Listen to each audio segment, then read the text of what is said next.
ashabihi wa man wala. Asyhadu an la ilaha illallah wahdahu la syarikalah wa asyhadu anna Muhammadan abduhu wa rasuluhu, amma ba'du. Ikhwal Islam, ma'azakumullah, para pemirsa dan pendengar Roja dimanapun Anda berada. Beberapa saat lagi kami akan hadirkan ke ruang dengar Anda dan ke layar kaca Anda kajian yang kami pancarluaskan dari Masjid Al-Barkah, Jalan Pahlawan, Kampung Tengah Cilengsi atau Komplek Radio Roja, yang mudah-mudahan kita bisa mengambil faedahnya. Dan kami mengucapkan selamat menyimak, semoga bermanfaat. Roja TV, saluran pemahaman Quran dan kajian Islam.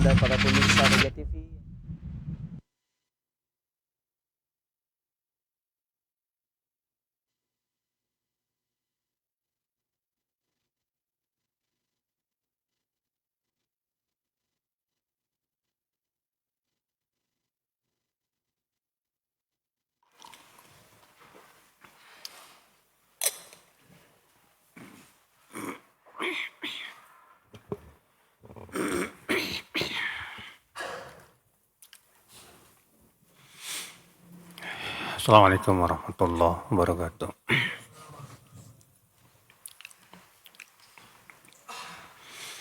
Alhamdulillah, wassalatu wassalamu ala rasulillah nabiyina Muhammadin wa ala alihi wa sahbihi wa man walah, wa asyhadu an la ilaha illallah wahdahu la syarika lah wa asyhadu anna Muhammadan abduhu wa rasuluh.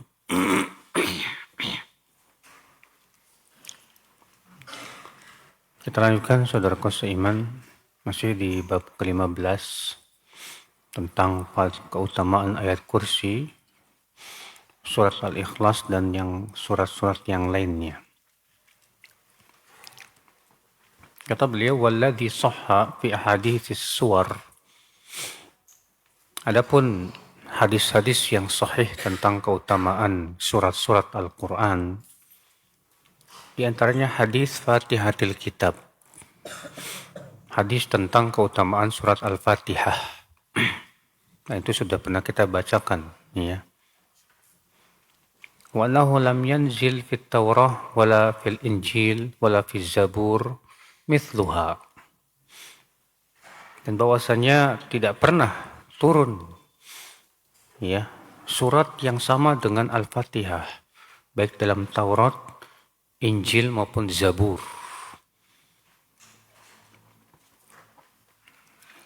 Wa hadithul Baqarah wa Alu Imran annahuma Zahrawan.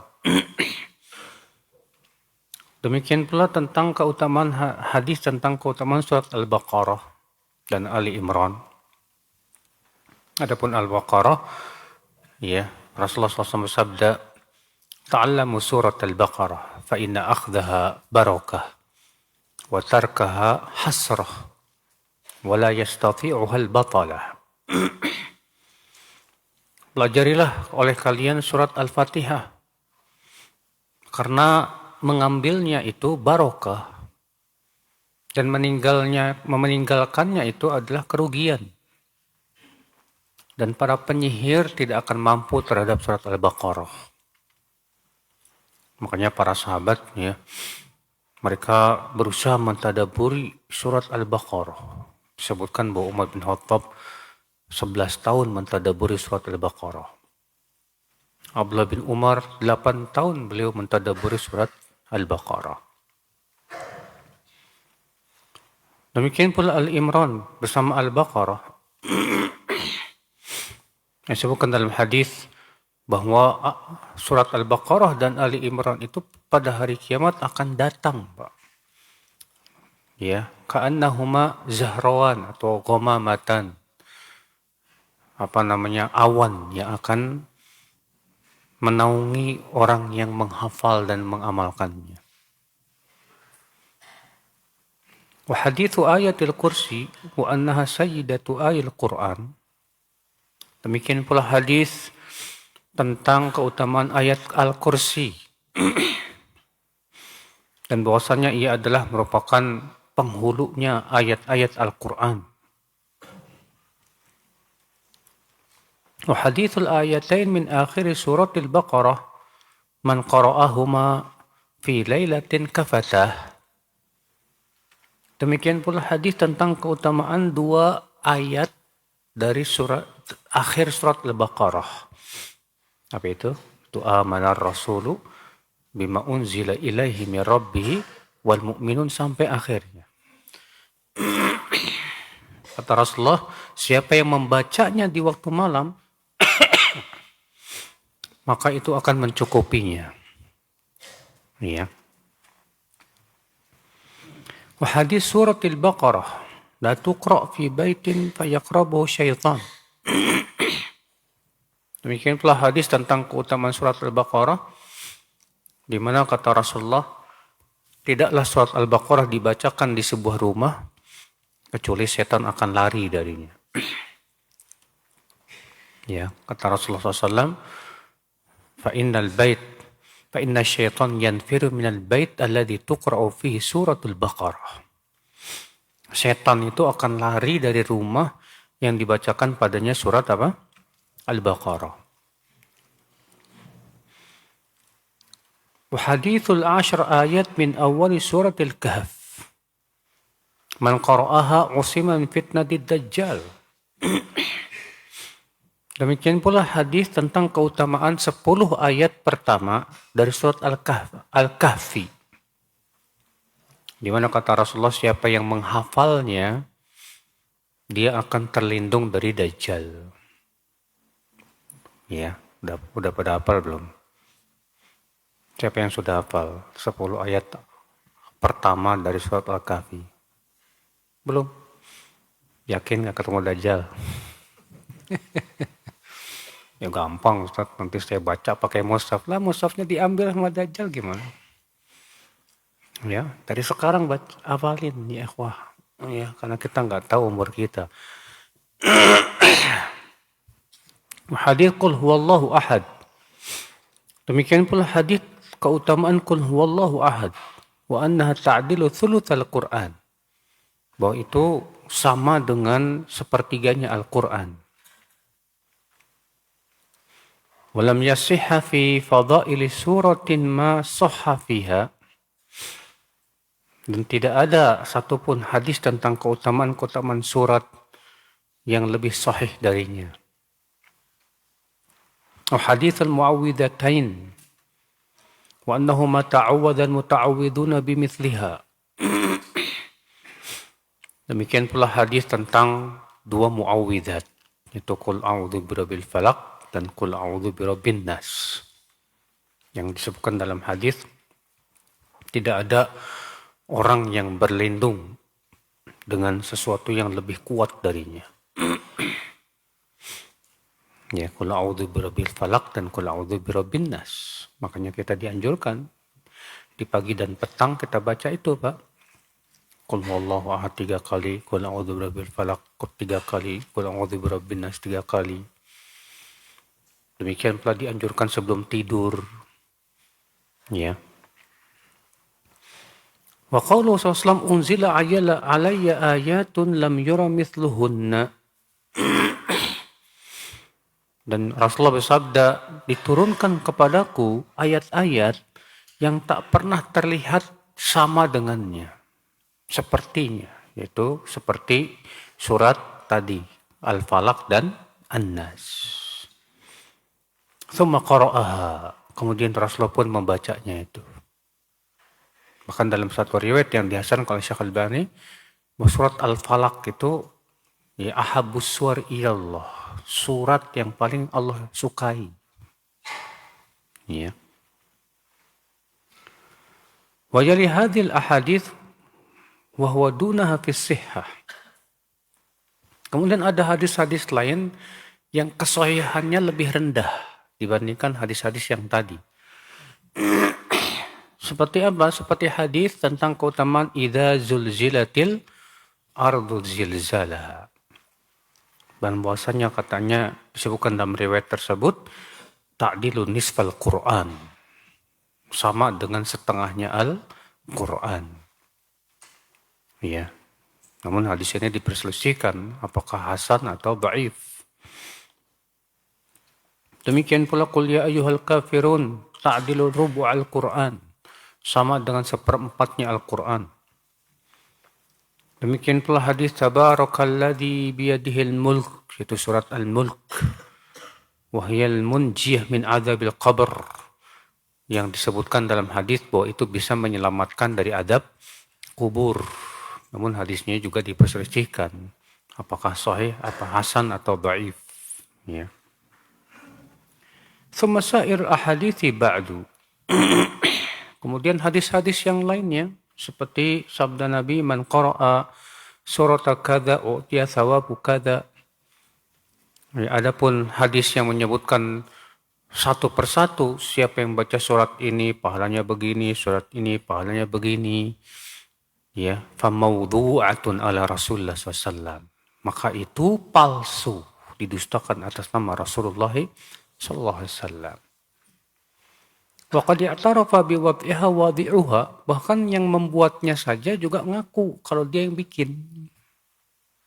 Ya, itu Nuh bin Abi Maryam. Dia berkata, qasadtu an usghilan nas bil Qur'an an ghairihi. Dia berkata, sengaja aku bikin hadis ini biar orang-orang lebih sibuk dengan Al-Qur'an. Ya. Wa qala ba'du juhala'ul wadda'in fi hadha an-naw' nahnu naktib li Rasulullah SAW wa la naktib alaih. Sebagian orang bodoh yang bikin-bikin hadis itu, Pak, berkata begini, kami berdusta itu untuk membela Rasul. Ya. Kan isinya baik katanya. Kita katakan subhanallah. Seperti itukah tata cara membela Rasulullah SAW? Tidak sama sekali. Membela Rasulullah SAW bukan dengan cara membuat-buat hadis palsu. Karena Rasulullah SAW mengatakan, man kadzaba alayya muta'ammidan falyatabawwa maq'adahu minan nar. Siapa yang berdusta atas namaku dengan sengaja, maka hendaklah ia menempatkan tempat duduknya di mana? Ya, di dalam api neraka. Ikhwatul Islam, saudaraku seiman. Walam ya'lam hadzal jahil annahu man qala alaihi ma lam yaqul faqad kadzaba alaihi wastahaqqa al-wa'idus syadid. Orang bodoh ini enggak paham bahwa semua berdusta atas nama Rasul, dia berhak mendapatkan ancaman hadis tadi. Kemudian kata Syekh Abdul Razak, wa mimma yanbaghi an yu'lam huna, di antara perkara yang hendaknya diketahui di sini, kata beliau, anna fadlal qira'ah li hadhihi suwar wa ghairiha yakhtalifu bi ikhtilafi halit tali li tilka suwar. Bahwa keutamaan membaca surat-surat itu disesuaikan dengan kondisi orang yang membacanya, Pak. Fal qira'atu bitadabburin afdal min al-qira'ah bila tadabbur. Orang yang membaca Al-Qur'an sambil mentadabburi tentu lebih utama dibandingkan dengan orang yang membaca Quran lewat gitu aja, baca doang. Ya, paham enggak? Boro-boro mentadaburi. Ya. Faqad yakunu halu ba'dhin nas fi qira'ati ba'dhi suwar wa ma yusahibuhum halu qira'ah min khusyu'in wa tadabburin wa tafahumin li kalamillah. Ya, wa azmin sadiqin al-amali bihi khairan wa afdal min hali ghairihim mimman laysu kadzalik. Terkadang keadaan sebagian manusia ketika membaca sebagian surat-surat Al-Qur'an itu lebih baik. Kenapa? Karena disertai dengan kekhusyuan, tadabbur, memahami ya firman-firman Allah, disertai dengan tekad yang kuat untuk mengamalkannya. Ikhwatul Islam, saudaraku seiman. Walaupun mungkin misalnya surat tersebut tidak ada keutamaannya. Maksudnya tidak ada keutamaan secara khusus gitu. Tapi ketika dia baca dengan penuh tadabbur, khusyuk, ya, berusaha untuk memahaminya, bisa jadi itu lebih besar, Pak, daripada orang yang membaca surat Al-Fatihah tapi nggak paham. daripada orang yang membaca surat Al-Baqarah tapi nggak ditadaburi. Ya. Berkata Syekhul Islam Taimiyah rahimahullah, wa kana ba'du syuyukh yarqa bi qul huwallahu ahad wa kana laha barakatun 'azimah. Fayarqa biha ghairuhu fala yahsulu dzalik. Dan sebagian syekh ada yang meruqyah dengan qul huwallahu ahad dan ternyata barokahnya besar. Sementara yang lain sama-sama meruqyah dengan qul huwallahu ahad ternyata nggak pengaruh, nggak punya efek, Pak. Iya. Makanya kekuatan ruqyah itu kan ditentukan juga, Pak, keadaan orangnya, Pak. Kalau ya yang satu misalnya orangnya Masya Allah bertakwa, ketakwaannya kepada Allah luar biasa. Yang satu lagi ya biasa-biasa aja. Ya bisa saja dari sisi pengaruh efek daripada ruqyahnya itu beda, Pak. Ya. Ikhwatal Islam, saudaraku seiman. Fayaqulu laisa qul huwallahu ahad min kulli ahadin tanfa'u kull ahadin. Beliau berkata, qul huwallahu ahad itu tidak setiap orang membacanya bisa bermanfaat untuk setiap orang, tidak. Tergantung keadaan masing-masing. Ya. Nah ini saudaraku seiman, rahimani wa rahimakumullah jami'an. Ya maksud beliau, Pak, bahwa untuk supaya bisa mendapatkan keutamaan agung dari membaca Al-Quran, hendaknya keadaan kita pun juga betul-betul dalam keadaan khusyuk gitu. Tadabbur, tafahum, memahami dengan baik. Ya. Daripada sebatas gimana caranya saya bisa setiap hari baca Quran 2 juz. Ya. Sehingga keinginan kita terbesar apa? Khatam, sudah. Tapi nggak ada keinginan untuk mentadaburinya. Kita katakan ini kurang bagus, Pak. Iya, sahih baca Quran bagus, pahalanya besar. Tapi kalau kita nggak ada keinginan untuk mentadaburinya kan, ya hanya sebatas semangat bacanya doang, tapi tidak ada keinginan untuk memahami makna-maknanya. Tentu ini, ya mengherankan saudaraku seiman. Sebab kan dia yakin Al-Quran itu sebagai apa?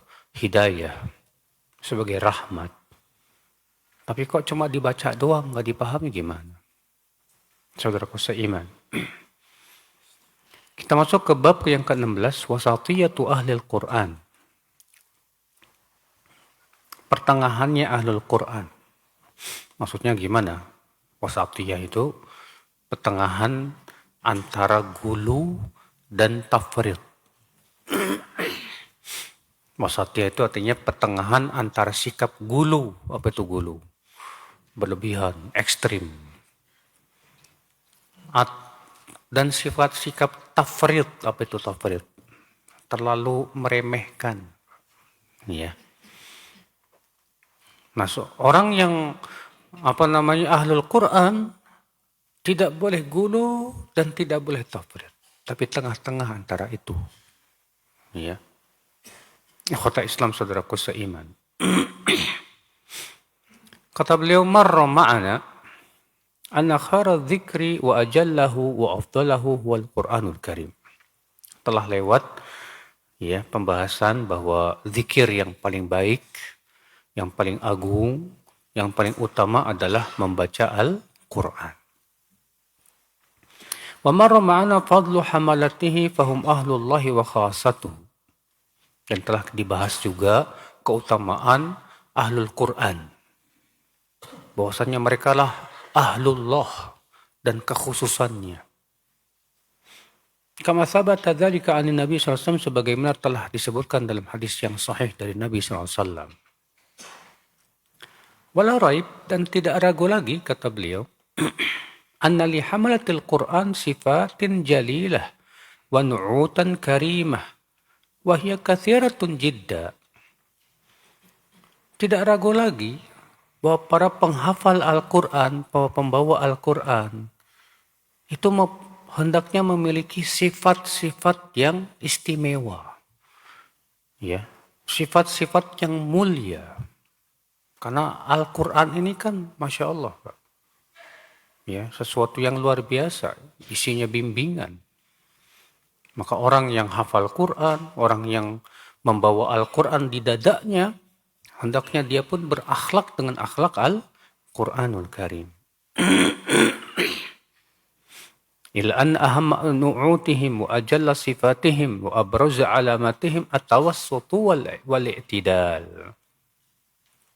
Namun kata beliau, sifat paling yang mencolok, sifat yang paling menonjol dari ahlul Quran itu apa?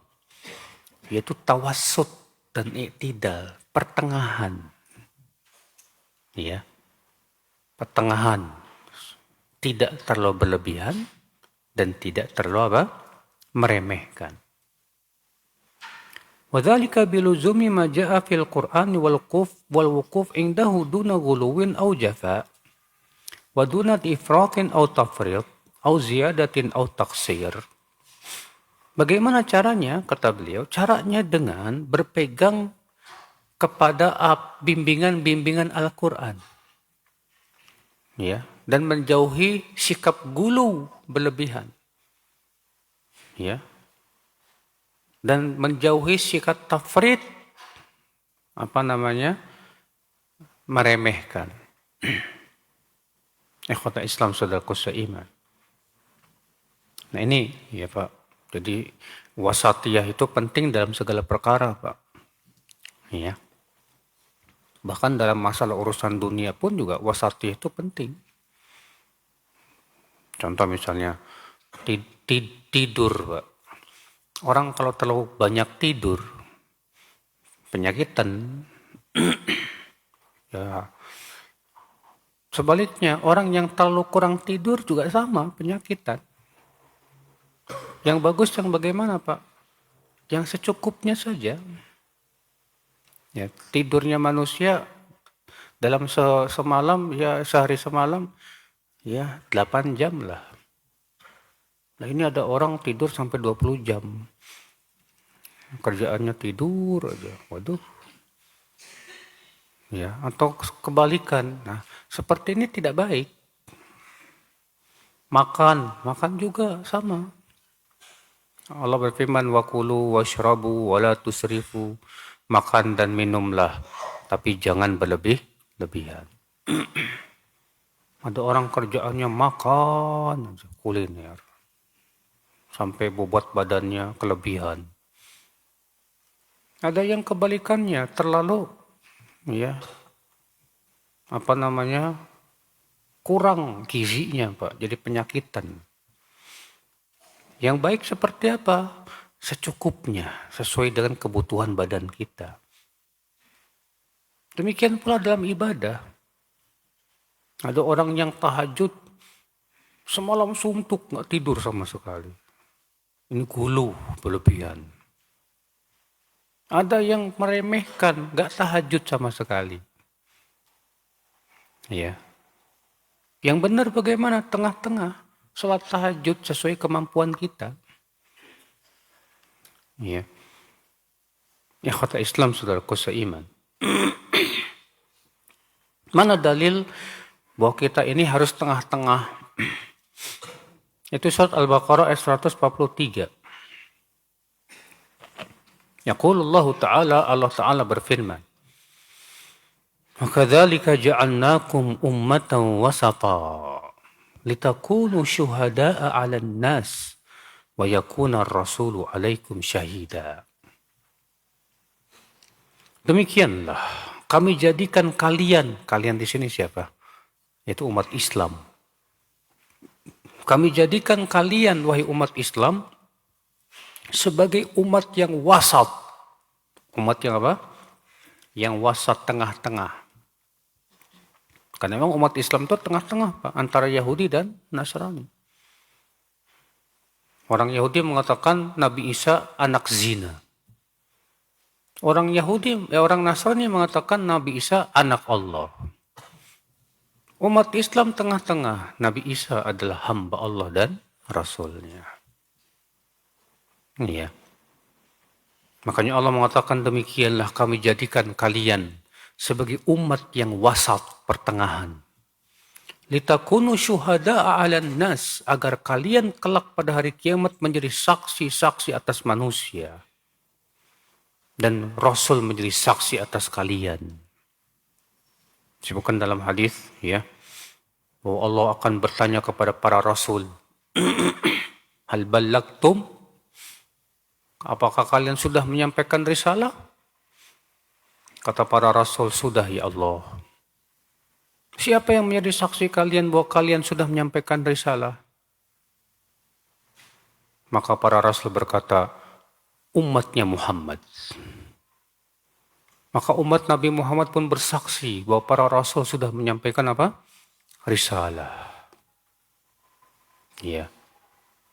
Nah, inilah Allah mengatakan dalam ayat ini seperti ini. Litakunu syuhada'a 'alan nas, agar kalian hai umat Islam menjadi saksi-saksi atas manusia.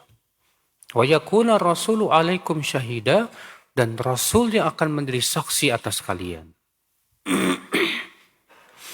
Falamma ja'ala Allahu hadhil ummah ummata Muhammadin SAW ummatan wasata, ay khiyaran udula, khassaha bi akmali syara'i wa aqwamil manahij wa awdahil madahib.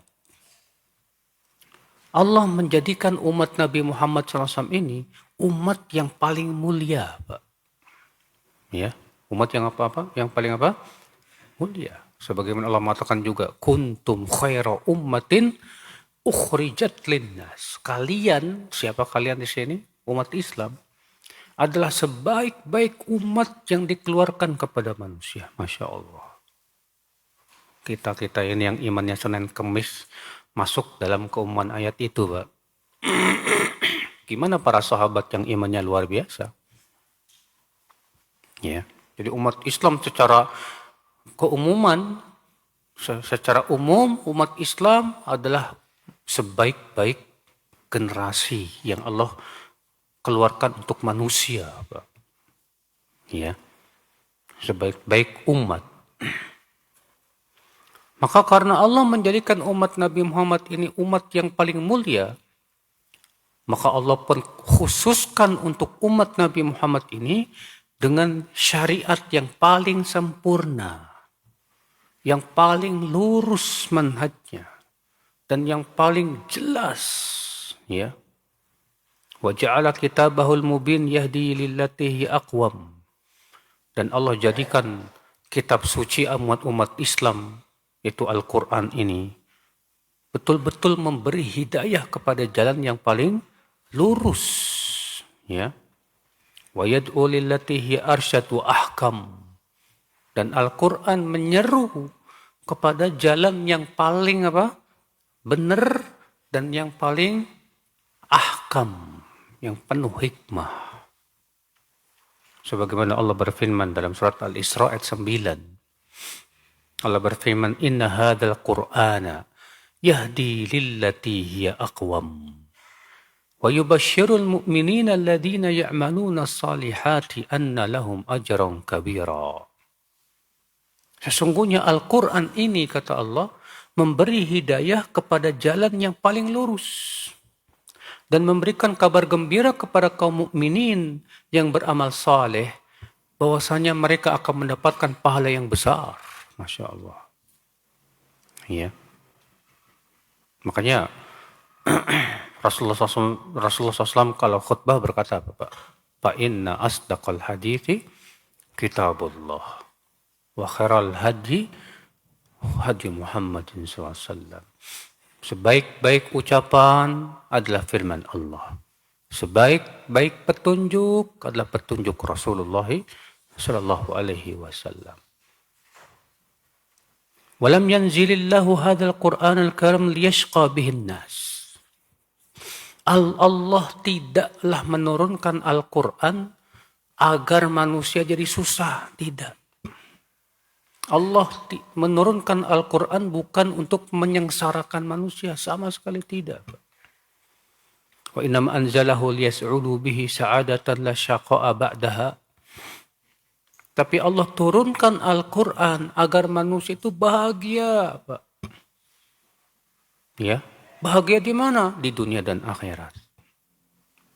Ya, di mana kebahagiaannya itu tidak akan ada lagi kesengsaraan, Pak. Waliyahtadu bihi hidayatan la dhalala ba'daha. Dan agar umat Islam bisa mengambil hidayah dari Al-Quran yang tidak akan ada kesesatan padanya, Pak. Ada nggak Al-Quran kesesatan dalam Al-Quran ada? Tidak ada. Silakan cari. Di mana letak kesesatan Al-Quran? Ya, paling yang sesat, yang memahaminya biasa. Kamu menjadi sengsara, tidak. Akan tetapi Al-Quran itu sebagai peringatan bagi orang yang takut. Dan diturunkan dari Allah yang menciptakan bumi dan langit yang tinggi. Dialah Ar-Rahman yang beristiwa di atas Arasy. Ya. Lihat, Allah mengatakan bahwa Allah menurunkan Al-Quran bukan supaya kita sengsara. Enggak, Pak. Ada enggak sih, Pak, orang yang sengsara gara-gara mengamalkan Al-Quran? Enggak ada. Semua orang yang mengamalkan Quran pasti bahagia hidupnya, Pak. Ya. Maka dzakara al-mufassiruna fi sabab nuzul hadhihi al-ayat anna Allah lamma anzala al-Qur'an ala Rasulih sallallahu alaihi wasallam qama bihi huwa wa ashabu khaira qiyam. فقال المشركون ما أنزل هذا القرآن على محمد إلا ليشقى. Para ahli tafsir menyebutkan tentang sebab turunnya surat ini. Surat Toha tadi. Ya. Bahwa ketika Allah turunkan Al-Quran kepada Rasulullah SAW, maka Rasulullah dan para sahabatnya mengamalkan dengan sebaik-baiknya. Tapi apa kata orang musyrikin, Pak? Kata orang musyrikin apa? Ya, Al-Quran ini diturunkan kepada Muhammad biar ia sengsara. Maka Allah pun turunkan ayat ini. Toha ma anzalna alaikal qur'ana litashqa. Toha, tidaklah kami menurunkan Al-Quran ini agar kamu sengsara. Ya. Artinya falaisal amru kama za'amahu haula'il mubtilun. Tidak seperti yang dikira oleh orang-orang musyrikin itu. Orang musyrikin menganggap Al-Quran ini bikin sengsara. Ya. Bal man atahu Allahul ilma biwahyihi wal fiqhi fi tanzilihi faqad arada bi khairan katsira. Tapi orang yang diberikan oleh Allah ilmu tentang Al-Quran dan diberikan pemahaman terhadap Al-Quran, berarti Allah menginginkan kebaikan yang banyak buat dia, Pak. Tapi ada nggak, Pak, orang yang menganggap Al-Quran itu beban, Pak? Banyak. Ya. Kalau ada orang menganggap nih Al-Quran kok berat banget sih. Ya. Banyak larangan. Kita katakan kalau gitu ente sama-sama orang musyrikin dong sama zaman Rasul. Orang musyrikin di zaman Rasul mengatakan apa? Al-Quran itu diturunkan biar orang sengsara, katanya. Subhanallah ya akhal Islam. Iya. La wallah ma ja'alahu syaqa'an walakin ja'alahu rahmatan wa nuran wa dalilan ilal jannah. Tidak demi Allah. Ya kata Qatadah.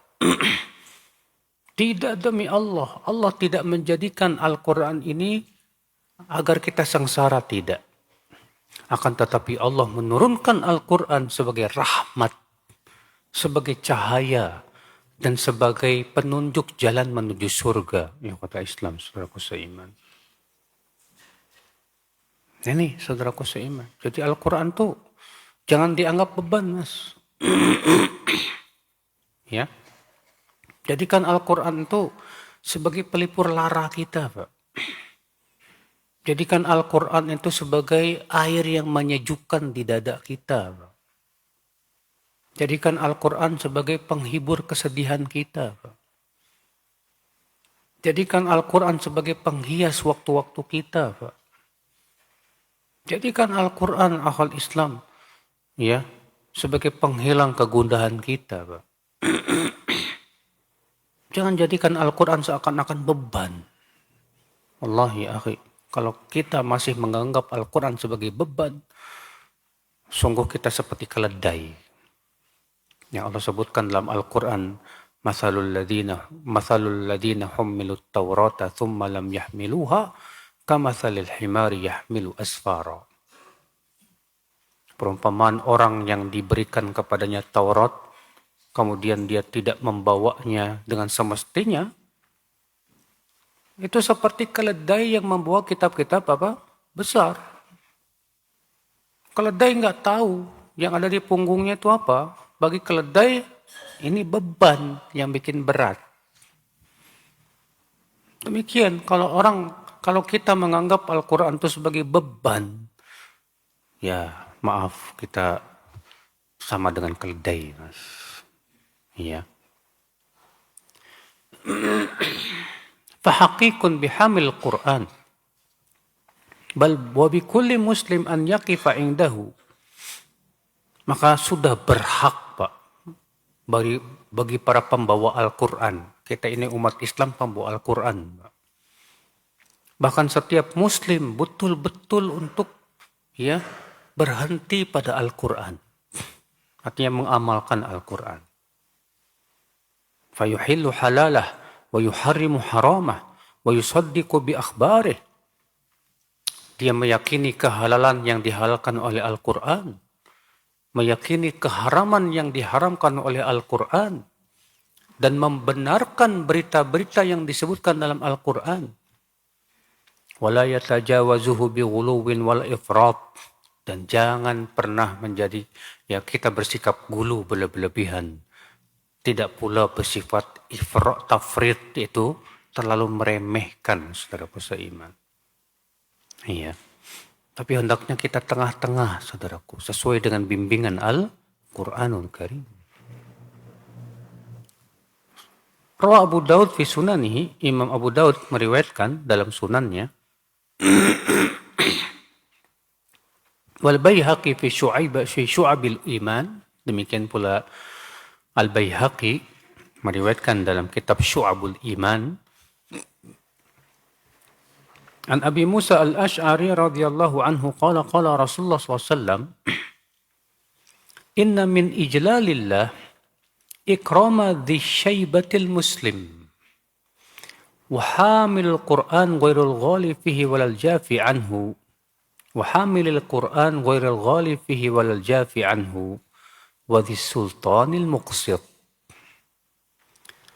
Di antara yang termasuk mengagungkan Allah adalah 3 perkara.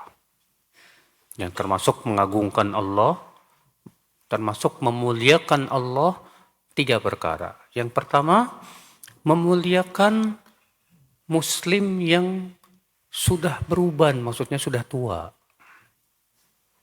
Orang yang sudah tua dan dia muslim, hendaklah kita muliakan dia. Maka memuliakan orang tua yang muslim itu sama dengan termasuk memuliakan Allah Subhanahu wa taala. Iya. Wa hamil Quran, yang kedua, memuliakan pembawa Al-Quran yang tidak bersikap guluh, juga tidak bersikap meremehkan, tapi tengah-tengah. Yang ketiga, yaitu memuliakan penguasa yang adil. Memuliakan penguasa yang adil. Maka kita muliakan 3 orang ini, Pak. Yang pertama siapa? Orang tua, seorang muslim yang tua, yang sudah pada beruban, udah tua lah, tapi dia muslim, Masya Allah. Ya. Kenapa kita muliakan, Pak? Masya Allah. Dia sampai tua masih tetap istiqomah di atas keislaman, kan luar biasa, Pak. Ya. Yang kedua, pembawa Al-Quran yang senantiasa dia membacanya, mentadaburinya, mengamalkannya. Maka kita muliakan dia, Pak. Yang ketiga, penguasa yang apa? Adil. Ya. Maka kita muliakan dia, Pak. Dan hadis ini sanadnya hasan. Fawasafa SAW ahlul Qur'ani haqqan wa hamalatahu sidqan alladhina yastahiquna al-ijlala wal ikram. Di sini Rasulullah SAW mensifati bahwa ahli Al-Quran yang benar-benar mengamalkan Al-Quran, ya, merekalah yang berhak untuk dimuliakan dan dihormati. Bi anna halahum fihi bainal ghulu wal jafa. Namun siapa? Yaitu ahlul Quran yang tidak gulu, tapi juga tidak jafa, tapi tengah-tengah di antara itu. Wa akhbaru anna ikrama haula min ijlalillah. Dan Rasulullah mengabarkan bahwa menghormati ahlul Quran seperti ini termasuk menghormati Allah Subhanahu wa taala. وما من ريب أن هذه درجة منيفة ومنزلة شريفة تبوأها هؤلاء بسبب لزومهم القرآن. Dan tidak ragu lagi, Pak, ini sebuah derajat yang luar biasa, Pak. Ini sebuah kedudukan yang mulia sekali. Ya. Kenapa? Karena ternyata kita disuruh untuk menghormati orang seperti ini. Dan bahwasanya itu termasuk menghormati Allah Subhanahu wa taala. Ya. Saudaraku seiman, rahimani wa rahimakumullah jami'an. Berkata Abu Ubaid Al-Qasim bin Salam menjelaskan tentang makna hadis Abu Musa tadi. Ya. Kata beliau, fal ghali, adapun orang yang gulu, berlebihan, al-mufrid fi ittiba'ihi hatta yukhrijuhu ila ikfarin nas, mithlul kharij. Yaitu orang yang berlebihan dalam mengikuti Al-Quran sampai-sampai mudah mengkafirkan manusia, seperti orang khawarij. Orang khawarij hafal Quran, Pak, tapi terlalu berlebihan. Akibatnya apa, Pak? Mudah sekali mengkafir-kafirkan orang. Ya, padahal Al-Quran tidak pernah mengajarkan demikian.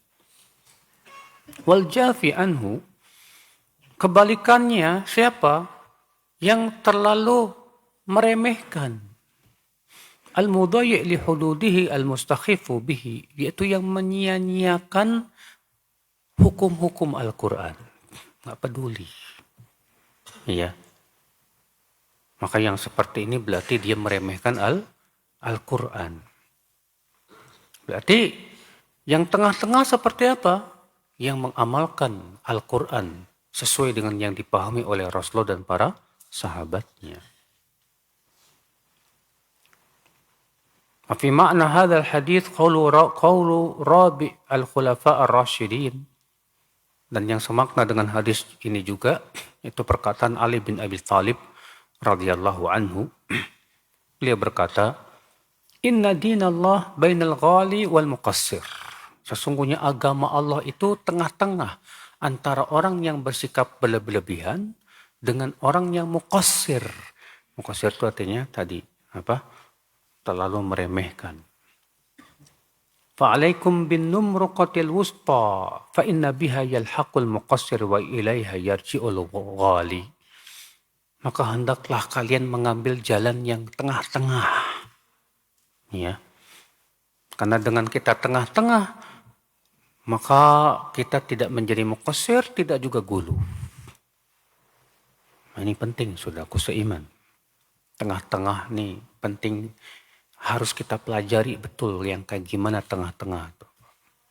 Dan kita introspeksi diri, selama ini kita ini masuknya yang tengah-tengah, atau yang gulu, atau yang muqassir.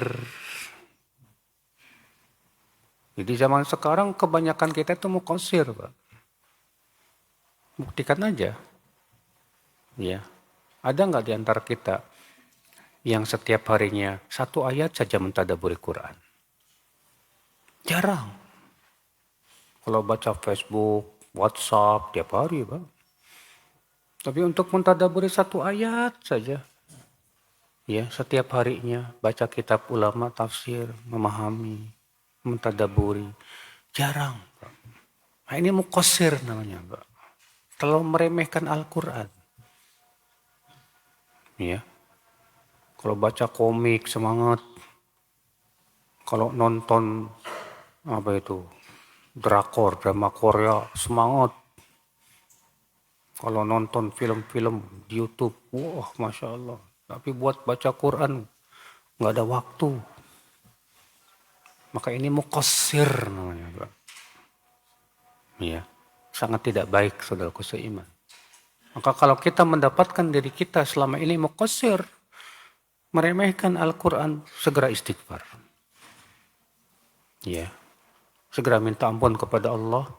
Segera kita berusaha untuk menyusun jadwal waktu kita untuk mentadaburi Al-Quran, memahami Al-Quran. Udah masuk Isya belum? Udah, nah, fadhal.